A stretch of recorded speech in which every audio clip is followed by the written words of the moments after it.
أعوذ بالله من الشيطان الرجيم. بسم الله الرحمن الرحيم. أما السفينة فكانت لمساكين يعملون في البحر فأردت أن أعيبها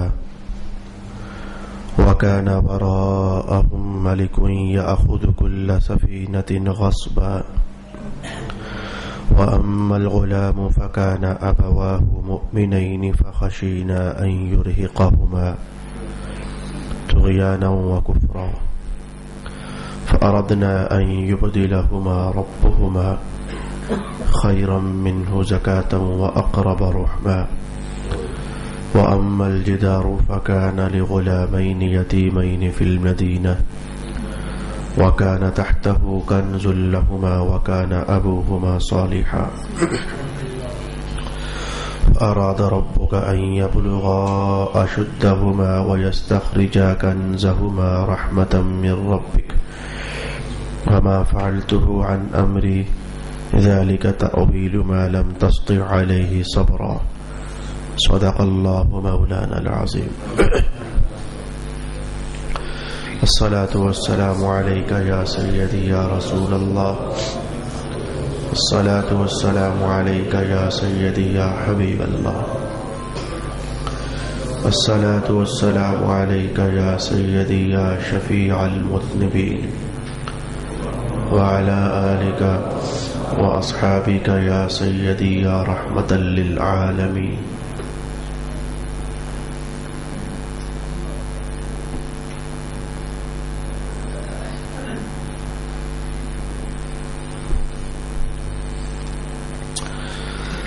اللہ کے فضل اور اس کے کرم سے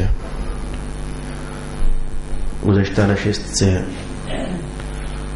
ہم وہ نتائج اور اسباب اور وہ نصیحتیں سیکھنے کا اہتمام کر رہے تھے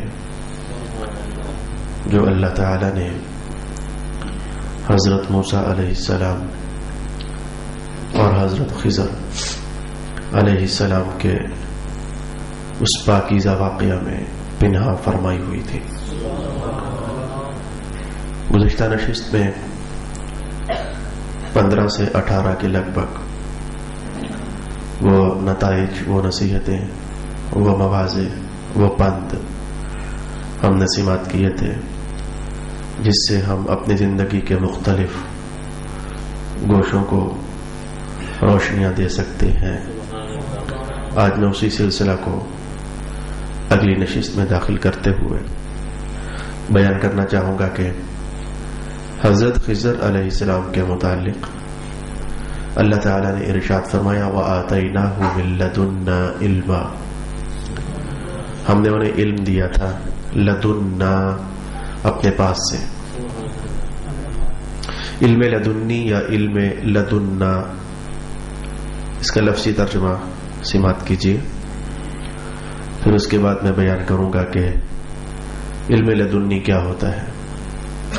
اصل میں تو ہے علم، یہ جو لدنی ہے یہ اس کا معنی ہوتا ہے میرے پاس. علم لدنی یعنی اللہ تعالیٰ فرماتا ہے کہ وہ علم جو میرے پاس ہے. لدن کا معنی ہوتا ہے پاس اور نی کا معنی ہوتا ہے میرے. تو اللہ تعالیٰ جب کہے کہ اسے میں نے علم لدنی دیا ہے تو ترجمہ یہ ہوگا اسے میں نے وہ علم دیا ہے جو میرے پاس ہے. کبھی اسی علم کے لیے اللہ تعالیٰ نے لدنا کا لفظ استعمال کیا وَآتَيْنَاهُ مِن لَدُنَّا عِلْمًا. ہم نے انہیں علم دیا. کون سا علم؟ لدنا، جو ہمارے پاس تھا. تو جو علم اللہ کے پاس ہو اس علم سے کچھ حصہ اگر کسی کو مل جائے تو اس علم کا نام ہی پڑ گیا علم لدنی یا پھر علم لدنا. لدنی میرے پاس جو علم ہے، لدنا جو ہمارے پاس علم ہے. یہ ہے اس لفظ کا لفظی معنی. اب میں بیان کرنا چاہوں گا کہ ہمارے مذہب میں، ہماری شریعت میں لفظ علم لدنی کا معنی کیا ہوگا. آج بھی بہت سارے اللہ کے برگزیدہ لوگ ہیں کہ جن کو اللہ علم لدنی نصیب کرتا ہے. اس وقت یہ لفظ بطور علم کے استعمال ہوتا ہے، بطور نام، وہ علم جو ڈائریکٹ اللہ تعالیٰ سینے میں اتار دے اور القاء فرما دے، تو اس کے لیے لفظ علم لدنی استعمال ہوتا ہے. اب یہ نام بن چکا ہے اس علم کا. آئیے میں اس سلسلے میں حضرت ملا علی قاری کی ایک عبارت ہے آپ کے سامنے بیان کرنا چاہوں گا. پھر اس کے بعد مختصر حضرت امام غزالی کی ایک عبارت ہے آپ کے سامنے لانا چاہوں گا، تاکہ ہم سمجھیں کہ شریعت کے ورقوں میں کیا لکھا ہوا ہے کہ علم لدنی کیا شے ہوگی، یا پھر علم لدنا کیا شے ہوگی. اگر آج آپ ایک یہ بات جو میں کہنے والا ہوں جان جاؤ گے، اور اس کے بعد ایک اور بات آنے والی ہے وہ جان جاؤ گے، اگر یہ کم از کم 2 باتیں آپ جان جاؤ گے تو یقین جان لیجئے یہ جو بہت سارے لوگ ہیں جنہیں میں اگر بہت سخت جھڑک دوں تو اتنا کہوں گا کہ یہ بازاری لوگ ہیں.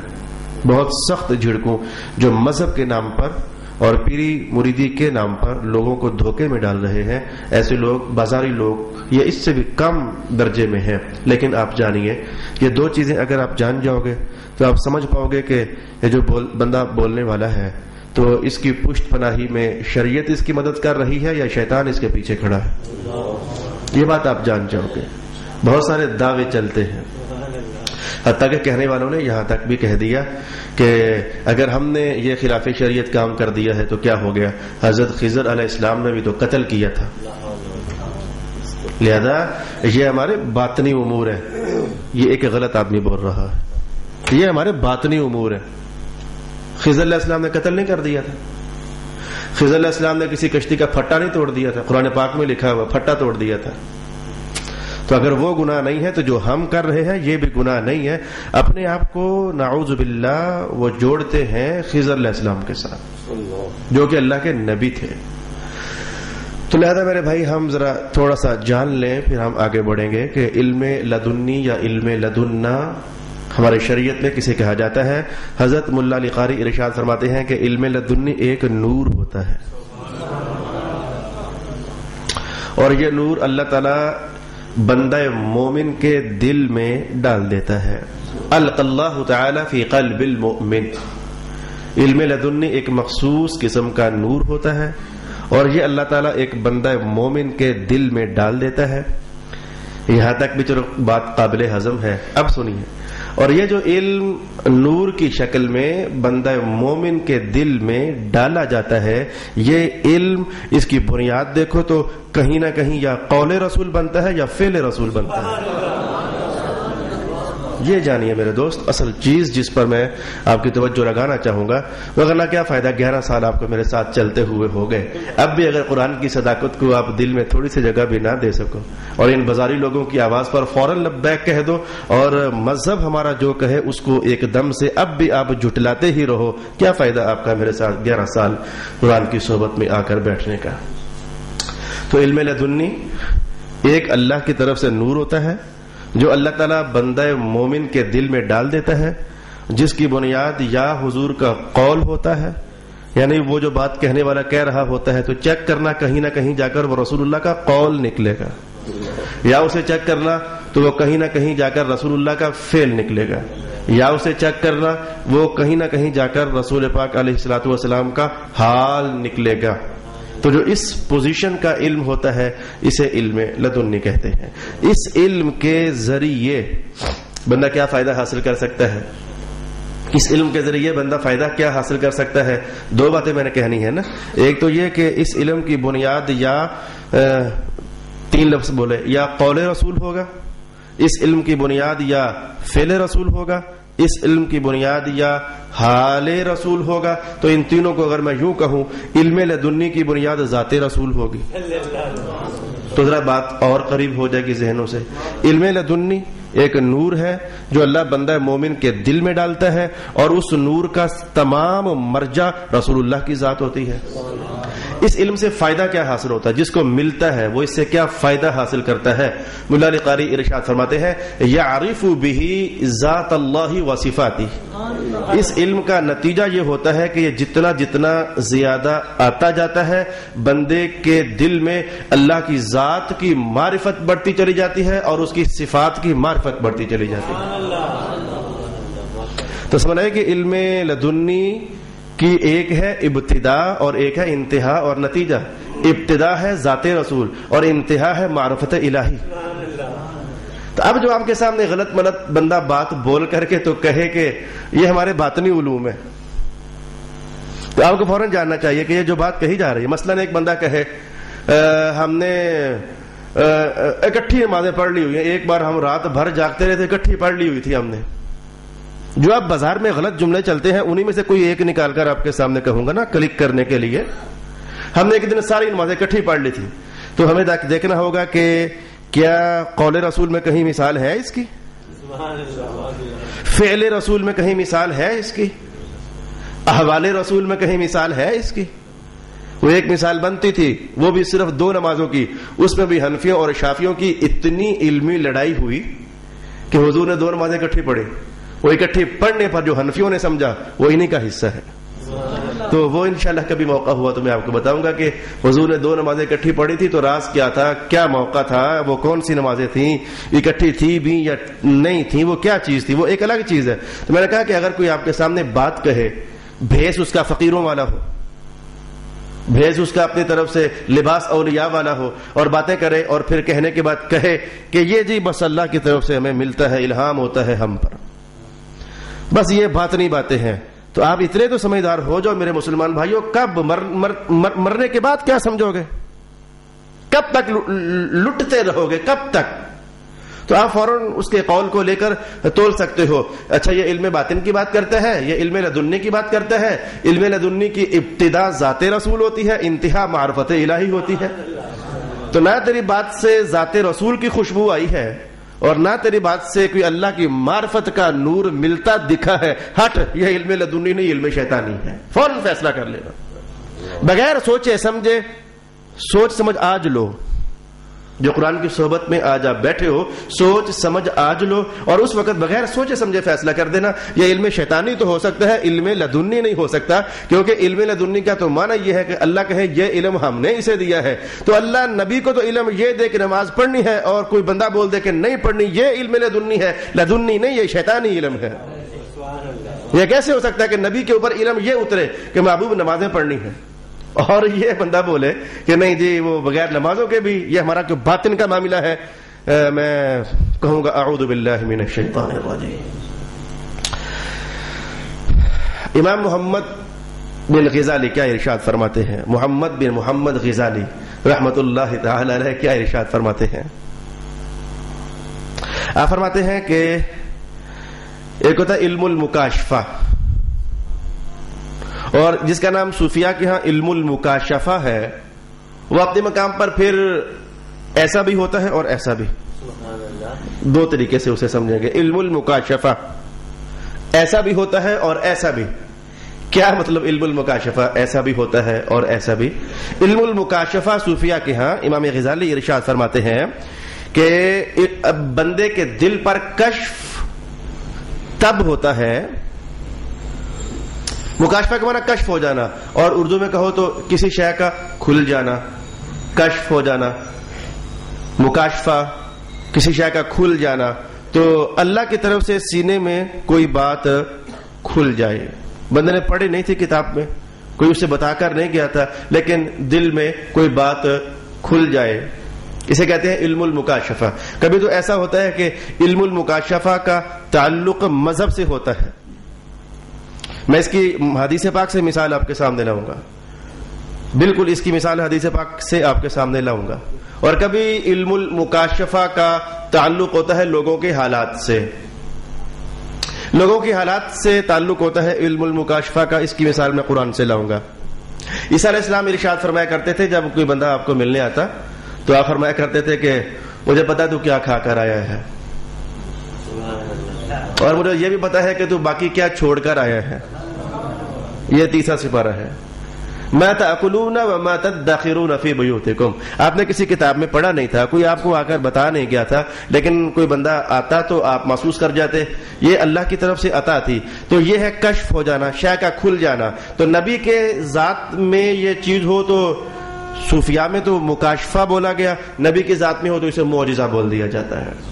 بغیر پڑھے, بغیر کسی کے بتائے, کسی شے کا کھل جانا. قرآن حکیم سے مثال ہم نے اس کی لے لی. اور کبھی اس کا تعلق ہوتا ہے کہ مذہبی امور کے ساتھ اس کا تعلق ہوتا ہے مکاشفہ کا. ایک مسئلہ, ایک اللہ کا بندہ ہے, اس نے کہیں پڑھا نہیں تھا, اس نے کسی استاد سے سیکھا نہیں تھا, ضرورت بن گئی, لوگ مسئلہ پوچھنے آ گئے, وہ علم کی رہنمائی اس کے پاس تھی نہیں, تو اب کیا کیا جائے؟ تو اللہ تعالیٰ جلدی سے اس کے سینے پر منکشف فرما دیتا ہے کہ اس کا یہ جواب ہے. تو یہ ہوتا ہے علم المکاشفہ بصورت مذہب, اور علم مکاشفہ بصورت لوگوں کے حالات. یہ لوگوں کے حالات پر میں حضرت امام اعظم ابو حنیفہ کا یہ جملہ آپ کے سامنے لانا چاہوں گا. آپ فرمایا کرتے تھے کہ اگر کوئی بندہ غسل کرے تو پانی نالی سے گزر رہا ہو تو میں پانی میں ایک نظر ڈالوں تو مجھے پتہ چل جاتا ہے کہ جس نے غسل کیا ہے اس نے گناہ کر کے غسل کیا ہے یا بیوی کے پاس سے اٹھ کر تو غسل کیا ہے. میں وہ پہچان لیتا ہوں, اللہ نے میرے سینے پر کچھ ایسا نور ڈالا ہوا ہے. اچھا, میں علم المکاشفہ کی مثال حدیث پاک سے آپ کے سامنے لاؤں. نبیوں کی ذات میں ہو تو اس کا نام بدل جاتا ہے, معجزہ بن جاتا ہے. لیکن میں اس کی مثال آپ کے سامنے لاؤں. جمعہ کے دروس میں آپ سن چکے ہو, رسول پاک علیہ الصلوۃ والسلام جب معراج سے واپس تشریف لائے تو مکہ والوں نے بڑے شور شرابے کیے, بڑے سوالات کیے, اور بڑی پھڈے بازیاں کی, اور بڑے شوشے انہوں نے اڑائے. یہ کیسے ہو سکتا ہے؟ تو رنگ برنگے سوالات کرتے کرتے کرتے انہوں نے ایک سوال یہ بھی کر دیا تھا, اے محمد بتاؤ کہ اگر واقعی آپ راتوں رات بیت المقدس گئے ہو تو پھر وہاں سے آگے گئے ہو تو بیت المقدس تو ہم نے بھی دیکھا ہوا ہے. ان کا سوال بیت المقدس تک تھا, اس سے اوپر تو انہوں نے دیکھا نہیں تھا, تو کیا پوچھتے؟ ان کے سوال کا تعلق بیت المقدس تک تھا. وہ کہنے لگے آپ ہمیں یہ بتاؤ کہ بیت المقدس میں دروازے کتنے ہیں اور بیت المقدس میں کھڑکیاں کتنی ہیں, اب ہمیں یہ بتا دیں. اب رسول پاک علیہ الصلوۃ والسلام کے ظاہر ہے جب گھر سے آپ نکلے تھے بیت الحرام شریف سے تو آپ کی تو نظر میں اللہ کا نور چھایا ہوا تھا. توجہ ادھر تھی کہ آج اللہ نے مہمان بنایا ہے, کیا عطائیں ہوں گی, کیا نوازشات ہوں گی, کیا کرم برسیں گے آج. توجہ میں تو اللہ کا نور چھایا ہوا تھا, تو آپ نے ادھر دھیان مبارک نہ دیا. آپ ویسے بھی دروازے گننے تھوڑے گئے تھے. اب جب تھوڑی دیر کے لیے حضور رحمت عالم خاموش ہوئے تو اللہ رب العالمین نے وہ کشف فرما دیا. کیا کشف فرما دیا؟ جبریل کو حکم ہوا کہ بیت المقدس اٹھاؤ اور جا کر حضور کی نگاہوں کے سامنے رکھ دو. وہ کشف ہو گیا, کوئی اور نہیں دیکھ رہا تھا کہ وہ بیت المقدس ہے. ان دیکھی چیز رب کائنات نے نگاہ مصطفیٰ کے سامنے فرما دی. اب فرمایا حضور نے پوچھو بھی کیا پوچھنا ہے, دروازے کتنے ہیں؟ حضور دیکھتے اور فرماتے اتنے ہیں. اچھا, کھڑکیاں کتنی ہیں؟ حضور دیکھتے تو فرماتے کتنی کھڑکیاں ہیں. اچھا, مجھے بہت زیادہ نہیں کہنا, میں لفظ علم مکاشفہ پر میں 5-6-7 منٹ لے گیا. واپس آئیے, علم لدنی کی بات آج ہم سیکھ رہے تھے. مجھے اب یوں لگنے لگا جیسے ہمارا بہت سارا وقت ادھر میں بیت جائے گا. میرے طلب میں یہ ہے کہ وہ جو باقی 10-15-20 اسباق اور ہیں اس واقعہ کے حوالے سے ہم وہ سیکھ پائیں تو اللہ مجھے توفیق نصیب فرمائے گا. تو ذرا یہ 2-4 ایک تنگ راستہ آ گیا, یہاں سے گزر لیں, پھر انشاءاللہ سپیڈ لگاتے ہیں. امام غزالی ارشاد فرماتے ہیں کہ کشف جب ہوتا ہے تو بھلا کب ہوتا ہے؟ سن لیجئے, کشف جب ہوتا ہے تو بھلا کب ہوتا ہے؟ نہ پڑھی ہوئی بات کھل جائے, نہ دیکھی ہوئی بات کھل جائے, کیا بندے نے کہیں اور تھا کچھ لیکن اللہ اس کے دل میں ڈال دے, یہ بھلا کب ہوتا ہے؟ فرماتے ہیں یہ تب ہوتا ہے جب انسان کے دل پر دنیا کے میل کچیل کا زنگ بالکل ختم ہو جائے اور اللہ تعالی کی صفات اور اس کے احکام کی معرفت دل کے آئینہ میں خبیث چیزوں کے جو حجابات ہیں وہ سارے ختم کر ڈالے. جتنی بھی گندی چیزیں ہیں دل و دماغ سے نکل جائیں, معرفت آ جائے, احکام غالب ہو جائیں اور دل کا میل کچیل نکل جائے. اور فرماتے ہیں یہ پھر کب ہوگا؟ یا دل صاف ہو جائے, یہ کب ہوگا؟ میں یہ تب ہوگا کہ جب بندہ اپنے تمام احوال میں انبیاء کی تابعداری کرے. 2 لفظوں میں نتیجہ نکالتے ہیں ہم, یہ کشف بھی تب ہوتا ہے جب بندہ اپنے تمام احوال میں رسول اللہ کی تابعداری کرے. تو تو وہ جو کشف ہوتا ہے اسی کا نام پھر علم لدنی بن جاتا ہے. بندہ پڑھتا نہیں ہے لیکن اللہ دل میں القاء فرما دیتا ہے. میں نے ابھی تک جو 10-15 منٹ آپ کے لیے استعمال کیے ہیں, میں نے آپ کو یہ بتانا چاہا کہ علم لدنی اور علم کشف جس چیز کا نام ہے, اس کی بنیاد اور اس کی ابتدا اور اس کا مرجع اور اس کا مرکز مصطفیٰ کریم علیہ الصلوۃ والسلام کی ذات ہوتی ہے. جو بندہ بھی کشف سے مذہب کی بات بولے, جو بندہ بھی علم لدنی کے ذریعے بات بولے, تو اس کا تعلق یقیناً رسول اللہ کے قول سے ہونا چاہیے, حضور کے فعل سے ہونا چاہیے, اور اس کے نتیجے میں اللہ کی معرفت ملنی چاہیے. تو جا کر ہم کہیں گے ہاں جی یہ علم کشف ہے اور یہ علم لدنی ہے. بات بندہ کرے مذہب کے خلاف, بات بندہ کرے گناہوں کی, بات بندہ کرے آلودگیوں کی اور منسوب کر دے, یہ ہماری باطن کی باتیں ہیں, یہ ہمارے اور جہانوں کی باتیں ہیں. جان جائیے یہ علم لدنی بھی نہیں ہے اور یہ علم کشف بھی نہیں ہے, یہ محض شیطانیت اور شرارت ہے. اور اے ایمان والو اس سے ہمیں بچنا ہے. میں نے اس لیے 15-20 منٹ ان غلط ملت اور بازاری پیروں کے حوالے سے آپ کی خدمت میں بیان کر دیے. اور ویسے بھی آپ کو بتاؤں, صوفیاء کو جو ہوتا ہے وہ ہوتا ہے کشف. اور ایک جملہ شاید میں آج موقع نہ بنتا تو نہ بتاتا, کتنے زمانے سے مجھے پتا ہے لیکن میں نے نہیں بتایا, موقع نہیں بنا, حالات نہیں بنے. اس جملے کو کہیں کسی اور انداز میں نہ سمجھ لینا. صوفیاء کے ہاں یہ کشف کر دینا یا کشف بتا دینا, مجھ پر یہ کشف ہوا, یہ کوئی کمال ہی نہیں ہے. مجھ پر یہ کشف, مجھ پر یہ وارد ہوا. مثلا میں ایک آدمی ہوں, نہ پیر نہ فقیر, کچھ بھی نہیں. مثلا مجھ پر ایک راز کھل گیا کہ جناب شاہ صاحب کیا کر کے آئے ہیں, مجھ پر راز کھل گیا کہ آپ کیا کھا کر آئے ہو. تو حضرت مجدد الفسانی فرماتے ہیں یہ کشف کو ظاہر کر دینا, یہ تو سمجھو کہ یہ کمال نہیں ہے. میں نے پھر ابھی تک وہ لفظ نہ بولا جو حضرت مجدد الفسانی نے بولا ہے, میں پھر بدل رہا ہوں بار بار. انہوں نے تو یہ کہا کہ الکشف مثل الحیض, یہ کشف تو درجے میں جیسے خواتین کا یہ حیض نہیں ہوتا, یہ کچھ ایسی بات ہوتی ہے. مانا یہ نہیں تھا کہ پلید ہوتا ہے, مانا یہ تھا کہ جیسے وہ چیز بالکل چھپائی جانے کے لائق ہے. تو کشف بھی چھپائے جانے کے لائق ہوتے ہیں. رسول پاک علیہ الصلوۃ والسلام کو کیا پتا نہیں تھا منافق کون ہے؟ 9 سال حضور نے برداشت فرمایا. آخر جب حکم الہی ہوا تو آج بتایا, اٹھ منافق ہے تو, دفع ہو جا یہاں سے, اٹھ منافق ہے تو, نکل جا یہاں سے. کبھی حضور نے پردہ ظاہر نہ فرمایا. جاننے کے باوجود آج حضرت حذیفہ کہہ رہے تھے حضور مجھ پر تہمت لگ رہی ہے, بتائیں میرے ابا جان کون ہے؟ پتا حضور کو پہلے بھی تھا, کبھی نہیں بتایا تھا. آج جب پوچھا تو بتا دیا تیرے ابا جان فلاں ہے.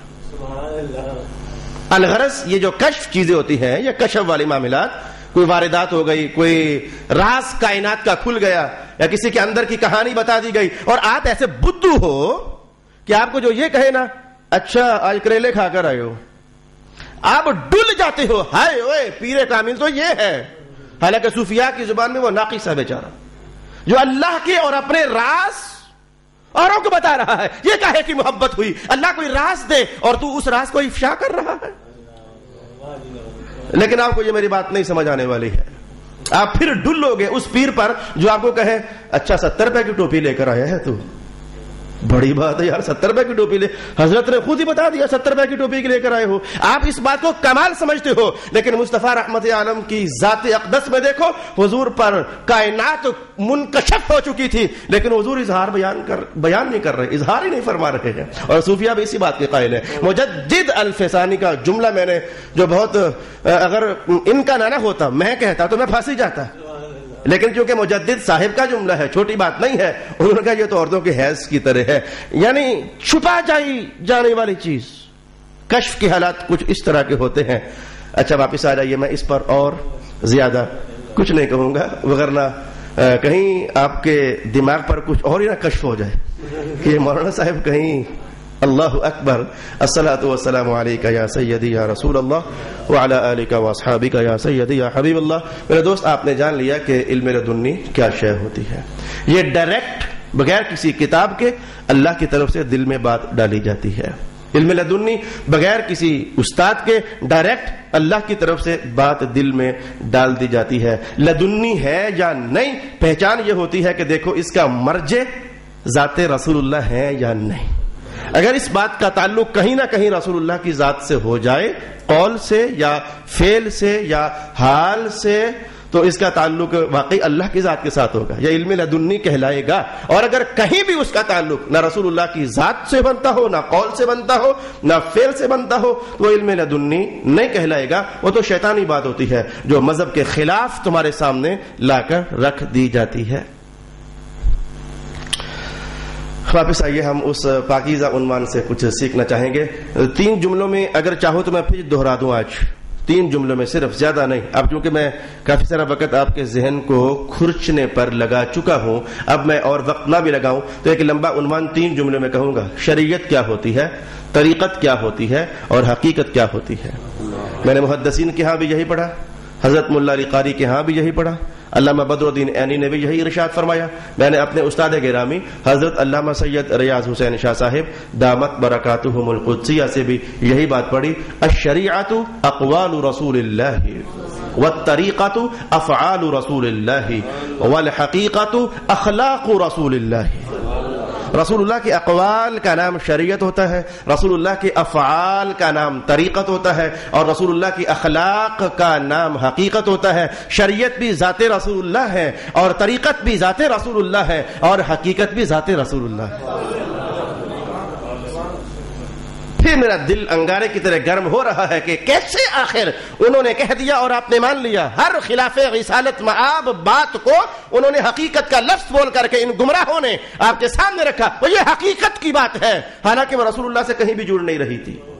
اور آپ نے کیسے مان لیا؟ کیسے مسلمان ہو آپ رسول اللہ کے امتی ہو یا ان غلط پیروں کے امتی ہو؟ آپ کو بھی تو شرم آنی چاہیے. آپ رسول اللہ کے کلمہ پڑھنے والے ہو یا ان شریعت کے گستاخوں کے کلمہ پڑھنے والے ہو. تم سے نذرانہ بھی وصول کرتے ہیں، بٹورتے ہیں، تمہیں ٹھگتے ہیں، اور شریعت کے خلاف بھی چلاتے ہیں. یہ بار بار شریعت کے خلاف چلاتے ہیں. جملہ میں نے اس لیے بولا کہ آج بھی جو بندگان خدا ہے ان کی عظمتوں کو سلام ہے. جو حقیقتاً پیران طریقت ہے، بندہ گناہوں میں ڈوبا ہوا ان کے پاس جاتا ہے، وہ شریعت کا رنگ چڑھا چڑھا کر آخرکار اسے اس درجے میں لے آتے ہیں کہ انہیں دیکھنے والے کو دور رسول یاد آئے کہ یہ واقعی مصطفیٰ کریم علیہ السلام کا غلام ہے. اچھا، میں نے یہ بات بھی آپ کی خدمت میں بیان کر دی. حضرت خضر علیہ السلام کے واقعہ سے اگر کوئی بندہ آپ کو کبھی یہ کہنا چاہے کہ خضر نے بھی تو گناہ کیا تھا، نعوذ باللہ وہ گناہ نہیں کیا تھا، آپ نے خود کہا تھا یہ جو کچھ بھی میں نے کیا ہے میں نے خود نہیں کیا، یہ اللہ نے کروایا ہے. الفاظ سنیے، ما فعلت ذلك من ما فعلته من امری، اس میں سے کچھ بھی میں نے خود نہیں کیا، یہ میں نے نہیں کیا. حالانکہ کیا تو تھا، لیکن کہہ رہے تھے میں نے اپنے حکم سے نہیں کیا، اللہ نے کہا تھا تو میں نے کیا ہے. ان کے کرنے پر قرآن بول رہا ہے، تو اے نالائق صوفی، تیرے کرنے پر کہاں قرآن بول رہا ہے؟ تو جو اپنے آپ کو خضر علیہ السلام کے درجے میں لے جا کر کہتا ہے انہوں نے بھی تو قتل کیا تھا، انہوں نے بھی تو یہ کیا تھا، وہاں تو قرآن بول رہا ہے کہ ہم نے کہا تھا تو کیا ہے. تیرے کرنے پر کہاں قرآن بول رہا ہے؟ تیرے کرنے پر کہاں مصطفیٰ کی زبان بول رہی ہے؟ نہیں بول رہی نا. تو پھر جانیے ہمارے دور میں کوئی بھی ایسا نہیں ہے جو اپنے آپ کو خضر کے مقام پر لے جائے، بلکہ کسی دور میں بھی کوئی بھی ایسا نہیں رہا جو اپنے آپ کو خضر کے مقام میں لے جائے. خضر تو اللہ کے نبی تھے، اور ان کی ڈیوٹی ہی علم تکوینی پر تھی. کائنات کے جو امور ہوتے ہیں، میں نے بیان کیا ہوا علم تکوینی کیا ہوتا ہے، ان کی تو ڈیوٹی ہی علوم تکوینیہ پر تھی. اس لیے تو موسیٰ علیہ السلام سے وہ کہہ رہے تھے کہ دیکھیں آپ پر وہی اترتی ہے، آپ وہی کام کریں، اور میری ڈیوٹی جدھر ہے مجھے وہی کام کرنے دیں. ہمارا معاملہ آپس میں کہیں ٹکراؤ کا شکار نہ ہو جائے. آپ نے وہی بولنا ہے جو وہی کہے گی، اور میں نے وہی کرنا ہے جو اللہ کہے گا، تو معاملہ کہیں ٹکراؤ میں نہ ہو جائے. کہا نہیں، میں دیکھنا چاہتا ہوں آخر ہے کیا تیرے پاس. موسیٰ علیہ السلام نے کہا کہ نہیں، میں آخر دیکھنا چاہتا ہوں کہ آپ کے پاس ہے کیا، جس کی وجہ سے رب کائنات نے کہا کہ ہمارا ایک اور بندہ بھی ہے جس کے پاس وہ علم ہے اے موسیٰ جو آپ کے پاس نہیں ہے. میں دیکھوں تو صحیح وہ ہے کیا. وہ علم کی طلب تھی. آخرکار وہ 3 معاملات تک سفر ہو گیا اور بات آگے بڑھ گئی. آئیے میرے بھائی، ہم سبق کو اگر مجھے چند منٹ چاہیے ہوئے تو میں آپ سے اجازت لوں گا، لیکن اب ہم معاملات آگے لے جاتے ہیں. اہل علم کی عزت کرنا یہ ہر بندے کے بس کا حصہ نہیں ہے، جان لیجئے. یہ دیکھیے خضر علیہ السلام اہل علم ہے، تو ان کی عزت بھلا کون کر رہا ہے؟ ان کی صحبت میں جانے کی بات بھلا کون کر رہا ہے؟ ایک اللہ کا نبی کر رہا ہے. اہل علم کی صحبت پانا، اہل علم کی عزت کرنا.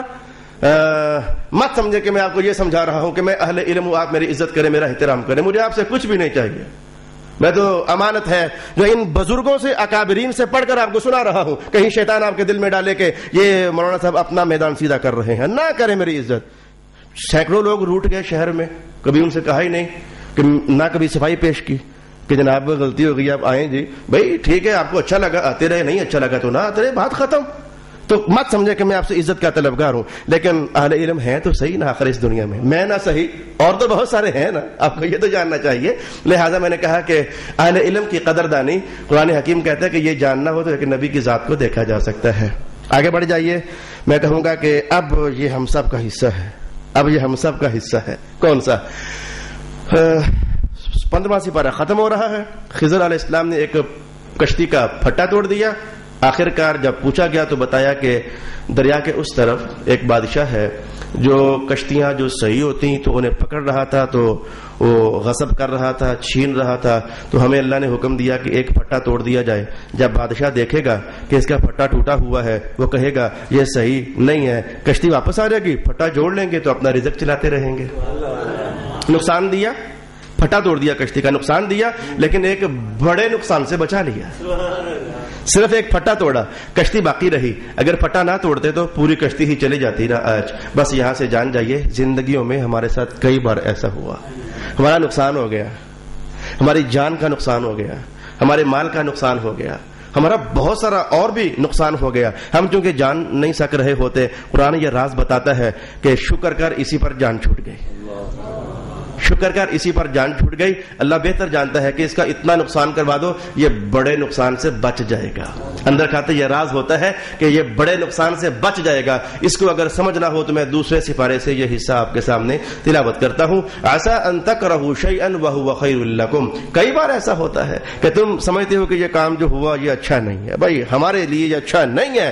ان تکرہوا شیئا، تم ناپسند کر رہے ہوتے ہو کسی شے کے، رب کائنات نے کہا حالانکہ بات یہ ہوتی ہے وہ تمہارے لیے ہوتا خیر ہے، نقصان لیکن ہوتا خیر ہے۔ جیسے قرآن حکیم نے کہا، میں کہوں گا صبر اور تقدیر پر ایمان، اللہ کی طرف توجہ لگائے رکھنا، یہی ہمارا ایمان ہے اور یہی ہمارے قرآن کا ہمارے نام سبق ہے۔ جو نقصان ہوا، یہ صوفیہ کیوں کہتے ہیں ہمارا علم تقدیر، ہمارا علم عقائد تقدیر پر کیوں زور دیتا ہے؟ رسول پاک علیہ السلام نے تقدیر کا انکار کرنے والے کو کیوں کہا یہ تقدیروں میں پڑھنے والے یہ مجوسی ہیں؟ بڑا سخت لفظ حضور نے بولا۔ یہ کیوں بولا؟ اس لیے بولا کہ ہم جو تھوڑے سے نقصان پر سیخ پا ہو رہے ہیں، آگ بگھولے ہو رہے ہیں، حالانکہ اللہ تو ہمارا خیر ہی چاہ رہا تھا۔ اس نقصان کے پردے سے پیچھے اللہ تو ہمارے لیے خیر ہی چاہ رہا تھا، لیکن ہمیں پتہ نہیں تھا۔ کاش کہ ہم 2 دن یا 4 دن یا 10 دن یا مہینہ یا 6 مہینے یا سال کہیں یہ کہتے کہتے گزار دیتے، شکر الحمدللہ اللہ جو کر رہا ہے ٹھیک کر رہا ہے، شکر الحمدللہ اللہ جو کر رہا ہے ٹھیک کر رہا ہے۔ آخر کار تو اس رات کے بعد دن چڑھنا ہی تھا نا۔ جب وہ رات کے بعد، اس مصیبت کے بعد دن چڑھتا تو قرآن کا یہ وعدہ یاد نہیں ہے کیا؟ سیجعل اللہ بعد عسر یسرا، اللہ ان قریب تنگی دینے کے بعد آسانی ضرور لایا کرتا ہے۔ تو میں نے یہ ایک عقیدے کے حوالے سے ہم سب کی تربیت چاہی قرآن حکیم سے کہ اے کاش کہ ہمیں کہیں صبر نصیب ہو جائے۔ اچھا آگے بڑھ جائیے۔ خضر علیہ السلام نے ایک بچے کو قتل کر دیا۔ اب اس سلسلے میں ائمہ تفسیر نے اختلاف اگرچہ کیا وہ بچہ تھا یا نوجوان تھا، دونوں طرح کے قول کیے گئے، لیکن مجھے راضی کا کلام اچھا لگا۔ آپ نے فرمایا کہ قرآن حکیم نے کہا وہ بچہ تھا، حالانکہ بچہ کہاں ہے؟ فرمایا کہ وہ بچہ تھا تو اس کا بچہ بھی 12 سال سے کم کا تھا، 13 سال سے کم کا بچہ تھا۔ راضی نے کہا قرآن پاک میں لکھا ہوا ہے، وہ کہاں لکھا ہوا ہے قرآن پاک میں وہ 13 سال سے بھی کم کا تھا، 12 سال سے بھی کم کا تھا، کہاں لکھا ہوا ہے؟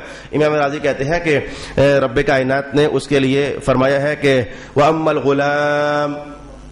الغلام، وہ جو غلام تھا نا، غلام، اور غلام عربی زبان میں کہتے ہیں جب تک بندہ بالغ نہ ہو جائے اس سے جو نیچے عمر ہوتی ہے اسے غلام کہتے ہیں، اور اگر وہ بالغ ہو جائے پھر اسے رجل کہتے ہیں۔ تو راضی نے کہا کہ وہ لفظ غلام استعمال ہوا جس کا معنی یہ تھا کہ وہ بچہ تھا۔ اب اس پر میں حدیث کے الفاظ اور قرآن کے الفاظ آپ کے سامنے لاتا ہوں۔ ایک بچہ قتل کر دیا، اللہ نے فرمایا تھا قتل کر دو، قتل کر دیا۔ تو موسیٰ علیہ السلام نے پوچھا یہ آپ نے کیا کیا؟ انہوں نے فرمایا کہ بس میں نے اس لیے قتل کیا ہے۔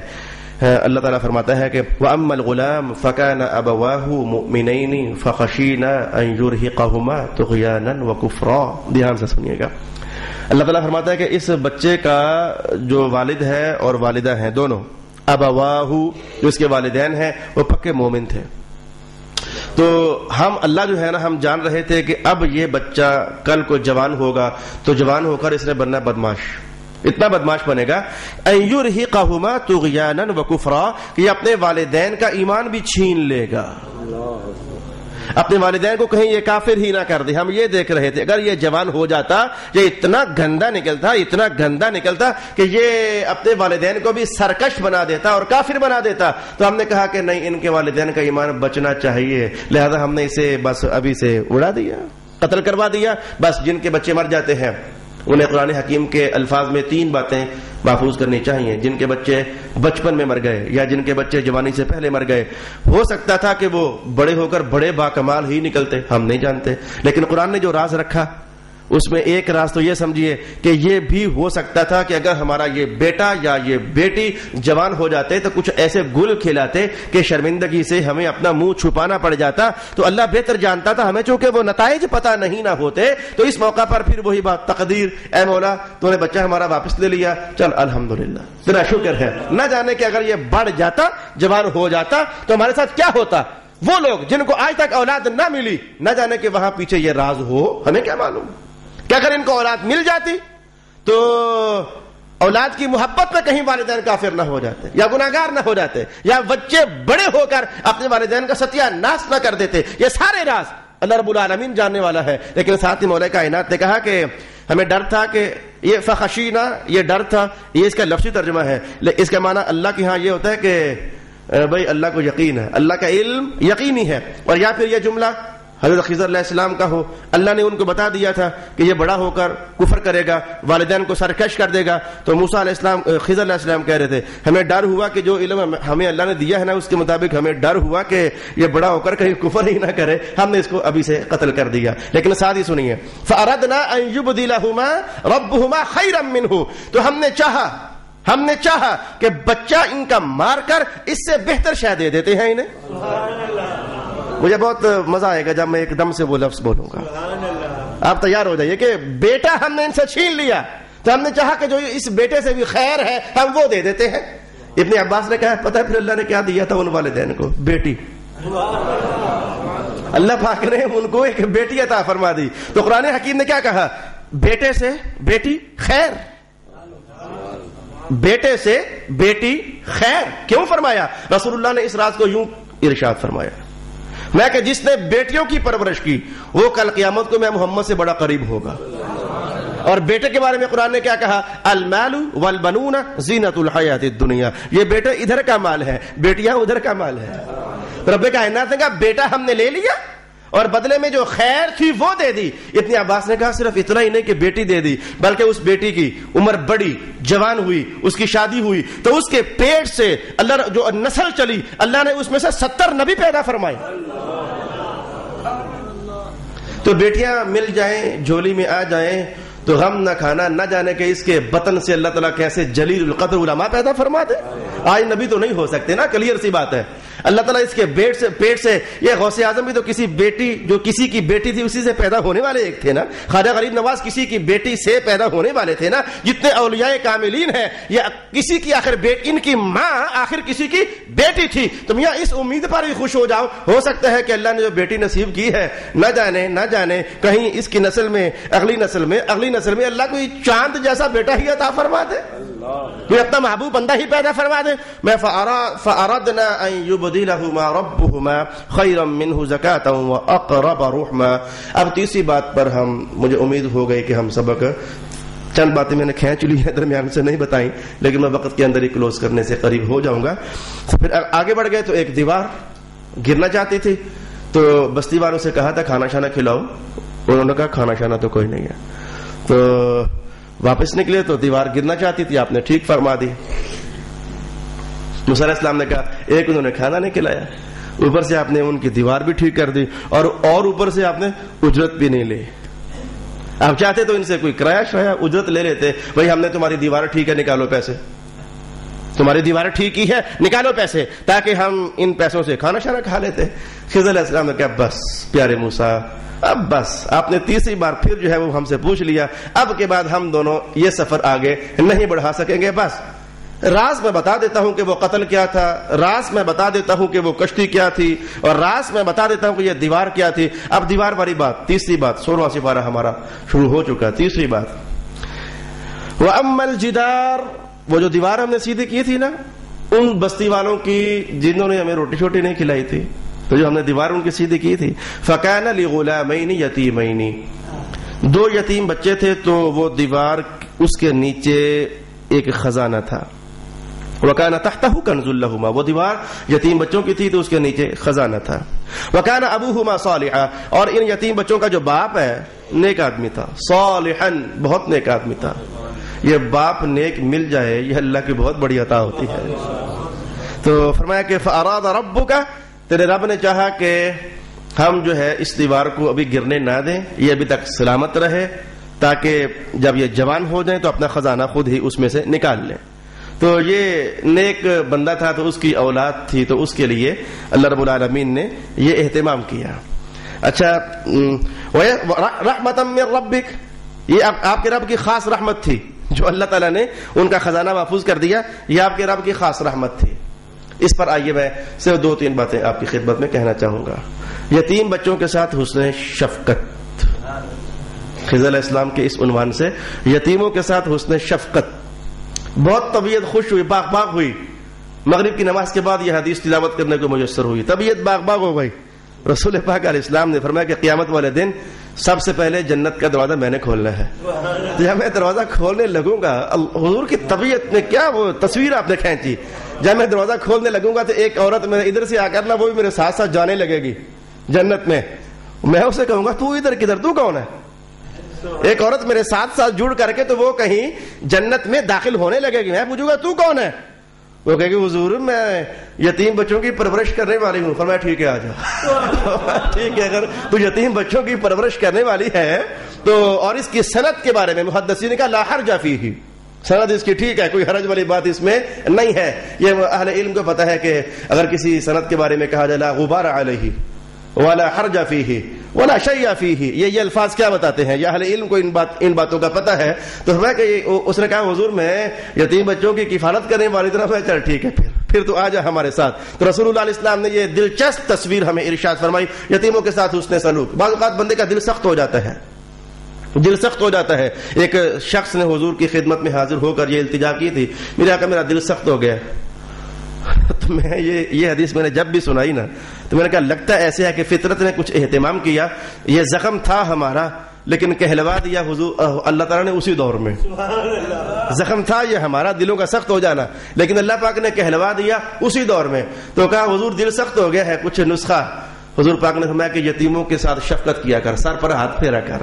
تو ان کے سروں پر ہاتھ پھیرے گا اللہ تعالیٰ دل نرم فرما دے گا.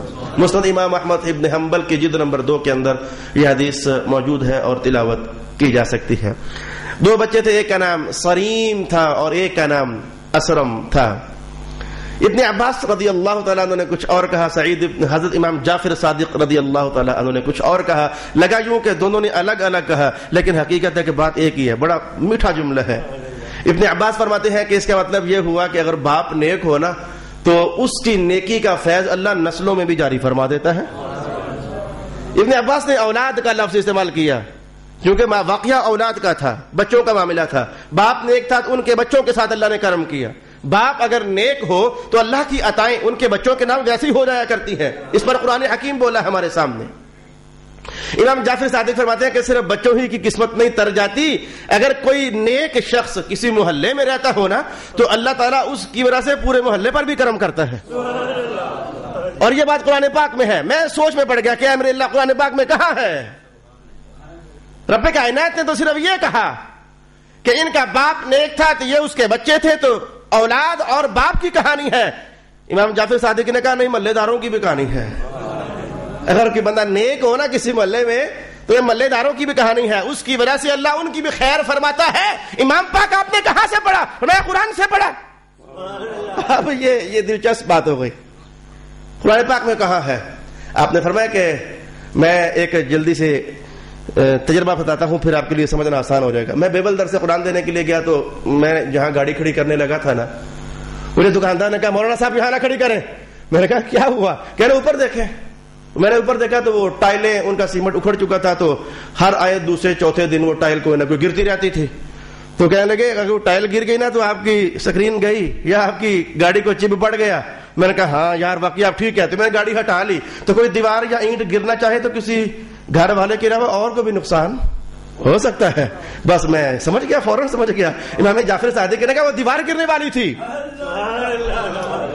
وہ دیوار گرنے والی تھی. تو اگر گر جاتی تو بچوں کا بھی نقصان تھا, وہ خزانہ ظاہر ہو جاتا. اور اگر وہ دیوار گر جاتی تو محلے داروں میں سے کوئی آتا جاتا ہوتا, وہ نیچے آ جاتا تو اس کا بھی نقصان تھا نا. جو دیوار سیدھی کر دی گئی, مانا یہ تھا کہ نیک آدمی ہو تو اللہ اس کے بچوں کو بھی نوازتا ہے, پورے محلے داروں کو بھی نواز دیتا ہے. حضور رحمۃ اللہ علیہ کی حدیث آج بہت زیادہ ذہنوں میں اتر جائے گی. حضور پاک علیہ السلام نے ارشاد فرمایا تھا کہ قرآن اور آل محمد کبھی جدا نہیں ہو سکتے ہیں. جس انداز میں اس قرآن کو مصطفیٰ کی آل نے سمجھا ہے, یہ ہے کشف, یہ ہے علم لدنی جو امام جعفر صادق پاک فرما رہے ہیں. یہ علم لدنی ہے. قرآن میں نہیں نظر آ رہا کہیں کہ ملے داروں کی بھی خیر ہو جاتی ہے, نہیں لکھا ہوا کہیں, نظر نہیں آ رہا. لیکن اللہ پاک جسے وہ علم نوازتا ہے نا, اسے سمجھ آ رہا ہوتا ہے کہ نیک آدمی کی بنیاد پر اللہ تعالیٰ محلے داروں کو بھی خیر فرماتا ہے. ارشاد گرامی. اچھا, ابن جبیر نے کہا کہ یہ نیکیوں کی جزا بھی اللہ کچھ ویسی ہی دیا کرتا ہے جس طرح کی نیکی ہوتی ہے. یہ مذہب میں باقاعدہ عنوان کئی بار آپ کو بتایا ہوا ہے. جس طرح کی نیکی ہوتی ہے جزا بھی کچھ اسی سے ملتی جلتی ہوتی ہے. ایک مثال کہوں تاکہ ذہن قبول کرے کہ واقعی جس طرح کی نیکی ہوتی ہے جزا کہیں نہ کہیں سے اس جیسی ملتی جلتی ہوتی ہے. مثلا حدیث قدسی ارشاد ہوا کہ روزہ میرے لیے ہے تو اس کی جزا بھی میں دوں گا. اس پر محدثین نے کہا کہ چونکہ روزہ جب رکھا ہو تو یہ کسی بھی حال میں نظر نہیں آتا, دکھانا چاہو بھی تو نظر نہیں آتا, کیا شاید دکھاؤ گے. نماز میں تو ایک ایکشن ہے نا, کوئی نہ کوئی ایکشن ہے نماز کا, حج کا کوئی ایکشن ہے, زکات دے رہے ہو کوئی ایکشن اس کا ہے. لیکن روزے کا کوئی ایکشن نہیں ہے, کوئی تصویر نہیں ہے, کوئی حرکت اس کی نہیں ہے. دکھاؤ تو کیسے دکھاؤ. تو چونکہ روزہ ایسا ہے جو دکھ نہیں سکتا, رب کائنات نے جزا دینے کی بات کی نا, میں وہ دے گا جو دکھ نہیں سکتا. کچھ بات ملتی جلتی نظر آئی نا. تو حضرت سعید ابن جبیر ارشاد فرمایا کرتے تھے کہ نیکیوں کی جزا کچھ ملتی جلتی ہوا کرتی ہے. اصل ماجرا یہ تھا کہ وہ جو بندہ تھا نا جس کو کہا بڑا نیک تھا, بڑا نیک تھا, وہ بندہ امانت دار تھا, لوگوں کا پیسہ مارا نہیں کرتا تھا, ان کو دیا کرتا تھا, اور پیسہ لوگوں کا ہڑپ نہیں کیا کرتا تھا. تو نیکی کچھ ایسی تھی کہ پیسہ اوروں کا مارا نہیں کرتا تھا. رب کائنات نے کہا جو پیسہ اس کا ہے وہ بھی مارا نہیں جائے گا. وہ دیوار سیدھی کر دی گئی, اس کا پیسہ بھی مارا نہیں جائے گا. تو اللہ رب العالمین نے اس کے پیسے کی حفاظت فرما دی. اچھا, یہ کیا وہ جو خزانہ ہے وہ کیا پیسہ تھا؟ یہ میں آخری بات لازمی کہوں گا, یہ پھر واقعہ کبھی نہیں آنا, لیکن میں آپ کی چاہت پر کہوں گا. اگر آپ چاہو گے کہ یہ آخری بات ہی بتا دوں تو پھر میں بتا دوں گا, ورنہ میں چھٹی کر جاؤں گا. یہ بات پھر کبھی نہیں آنی. یہ ایک ہی بار یہ واقعہ ارشاد ہوا ہے. میں علامہ قرطبی کے الفاظ آپ کے سامنے پڑھنا چاہتا ہوں. قرآن حکیم کے الفاظ دوہرے ہیں. فرمایا کہ اس دیوار کے نیچے خزانہ تھا. وہ خزانہ کیا شے تھی؟ کس شے کو خزانہ کہا؟ علامہ قرطبی کہتے ہیں کہ اب خود ہی سمجھو کس شے کو خزانہ کہا. اصل میں اس کے نیچے ایک لوہے کی سونے کی تختی تھی. تو اس تختی کے اوپر 6 جملے لکھے ہوئے تھے. سونے کی تختی تھی اور اس تختی کے اوپر 6 جملے لکھے ہوئے تھے. حضور کی وہ حدیث کتنی سمجھ آج جلدی آئے گی. آج بہت ساری حدیثیں جلدی سمجھ آنے لگ گئیں. حضور پاک نے فرمایا تھا قرآن حکیم کی ہر آیت کے لیے ایک ظاہر ہے ایک باطن ہے, ایک ظاہر ہے اور ایک باطن ہے. اور فرمایا کہ وَلِكُلٍّ مِّنْهُمَا حَدٌّ مُطَّلَعٌ. ظاہر کو سمجھانے کے لیے بھی کچھ بندے اللہ نے بنا دیے, باطن کو سمجھانے کے لیے بھی کچھ بندے بنا دیے اللہ نے. ہر ایک کے لیے ایک جگہ ہے, وہاں جا کر سیکھو. تو علامہ قرطبی نے کہا کہ اس تختی, ایک تو تختی سونے کی تھی, چلو لگا کہ یہ خزانہ ہے, سونا گولڈ لگا کہ یہ خزانہ ہے, لیکن آپ نے کہ اس پر 6 جملے لکھے ہوئے تھے. ہمیں تو لگتا ہے کہ وہ خزانہ ہے. وہ جو 6 جملے لکھے تھے علم کے, ہمیں تو وہ علم کا اشارہ سمجھ آتا ہے کہ وہ جو علم تھا نا وہ خزانہ تھا اصل میں. جو رب کائنات کا علم اگر خزانہ ہو تو وہ کیا لکھا ہوا تھا؟ میں جلدی سے بول دیتا ہوں. سونے کی تختی تھی, ابن عباس کی روایت ہے, علامہ قرطبی نے نقل فرمائی. سونے کی تختی تھی, اس پر لکھا ہوا تھا اس شخص پر تعجب ہے جو تقدیر پر یقین رکھتا ہے پھر بھی رنج میں مبتلا ہوتا ہے. اس شخص پر تعجب ہے جو دوزخ پر یقین رکھتا ہے پھر بھی وہ ہنستا رہتا ہے. اس بندے پر تعجب ہے جو موت پر ایمان رکھتا ہے لیکن پھر بھی وہ خوش پھرتا رہتا ہے. اس بندے پر تعجب ہے جو رزق ملنے پر یقین رکھتا ہے لیکن پھر بھی اس نے اپنے آپ کو تھکا مارا ہوا ہے. اس بندے پر تعجب ہے جو حساب پر یقین رکھتا ہے لیکن پھر بھی غفلت کی زندگی گزار رہا ہے. اس بندے پر تعجب ہے جو دنیا کو الٹتے پلٹتے دیکھتا ہے. آج حالات کچھ ایسے ہوتے ہیں, کل ایسے, پرسوں ایسے, پرسوں ایسے. جو دنیا کو الٹتے پلٹتے دیکھتا ہے لیکن پھر بھی وہ کسی ایک حالت پر ہمیشہ مطمئن ہو کر رہنا چاہتا ہے, میں ہمیشہ یوں رہوں گا. تعجب ہے اس بندے پر. اور سب سے میٹھا جملہ, یہ سارے جملے پیارے تھے, سب سے میٹھا جملہ کیا ہے؟ ابن عباس فرماتے ہیں اس تختی پر ایک جملہ یہ لکھا ہوا تھا, میں اللہ ہوں, میرے سوا کوئی معبود نہیں, اور محمد میرے رسول ہے. اور یہ واقعہ حضور سے آنے کا بہت پہلے کا, موسیٰ علیہ السلام کے زمانے کی بات ہے, خضر علیہ السلام کے زمانے کی بات ہے. میں اللہ ہوں, لا الہ غیری, میرے سوا کوئی معبود نہیں, وان محمدًا عبدی ورسولی, اور محمد میرے بندہ بھی ہے اور میرے رسول بھی ہے. قرطبی نے کہا کہ جن کو سونا خزانہ لگتا ہے تو اشارہ ادھر ہے کہ دیوار کے نیچے خزانہ چھپا ہوا تھا, گولڈ, اور جن کے نزدیک علم خزانہ ہے نا, وہ سمجھے کہ علم تو بہت بڑا خزانہ ہوا کرتا ہے. رسول اللہ علیہ السلام نے ان دونوں خزانوں کی کہانی ایک بار یوں ارشاد فرمائی, جسے درہم ملے اور دینار ملے, روپیے, جسے درہم ملے اور دینار ملے اسے قارون کی چھوڑی ہوئی وراثت ملی, وہ بہت دولت مند تھا. اور جسے علم ملا اسے نبیوں کی چھوڑی ہوئی وراثت ملی. اس لیے قرطبی نے کہا وہ سونا بھی چلو کسی کی نظر میں سونا خزانہ ہو سکتا ہے اور کسی کی نظر میں علم خزانہ ہو سکتا ہے.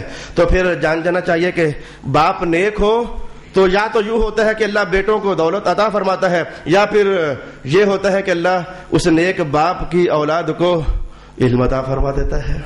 دولت بھی خزانہ ہے اور علم بھی خزانہ ہے.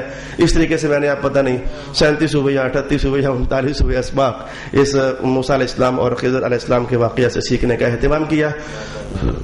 آخر دعوانا ان الحمد للہ رب العالمین.